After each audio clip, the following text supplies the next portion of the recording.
그런데다가 지금 대통령까지 그쪽에서 당선돼서 대통령 거부권 행사도 할 수 없는 데다가 또 그 법사위원장까지 민주당이 국민한테 2년마다 바꿔야 되는데 주질 않고 있잖아요. 민주당은 법사위원장 국민의힘당한테 줘야 됩니다. 뭐 총칼 다 뺏어갔으면 지팡이라도 줘야지 뭘 해먹죠.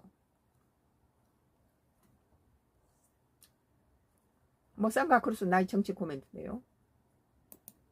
뭐 세계 정세도 상당히 어려워요.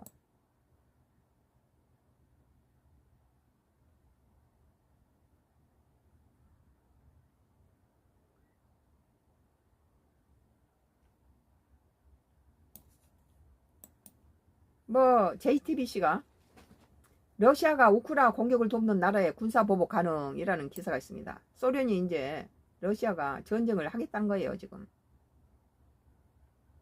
푸틴 러시아 대통령 오른편 팔격인 드미트리 메드베데프 국가안보회의 부의장이 서방을 향해 군사보복을 시사했습니다.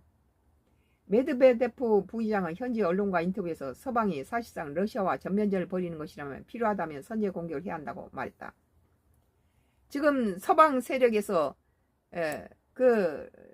러시아가 푸틴이 우크라이나한테다가 엄청난 이런 공격을 하니까 더 이상 우크라이나를 보호하기 위해서는 자기들이 줬던 공격 무기를 사용할 수 있도록 허락을 했어요. 장거리도 다 허락하라, 쏴라 이렇게 한 겁니다.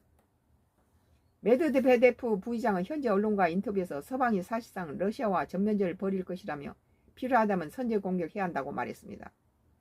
미국과 영국, 소련이 제2차 세계대전 이후 태평양 전선을 종결하기로 한 포츠담 회담 합의를 서방이 위반했다는 것입니다. 러시아는 우크라이나의 공격을 돕는 서방 어느 나라든지 군사시설을 공격할 수 있다며 위협 수위를 높였습니다. 마리아 자하로바 러시아 외무부 대변인은 서방이 우크라이나 정권에 약속한 추가적인 무기 지원은 범죄적 테러 활동을 더욱 격화시킬 수 있다고 말합니다. 우리나라는 그래서 우크라이나에 돈을 좀 경제적인 지원을 해주고 생필품이라든지 여러가지 의약품 이런 것들을 지원하고 군사 무기는 제3국이 뭐 한국산 무기를 갖다가 우크라이나에다 뭐 주는 것이야 우리가 관계없지만 우리가 직접 팔진 않죠. 그리고 우리는 지금 미국이 동맹을 우습게 알고 이런 상태에서 동맹을 이렇게 우습게 하는 상태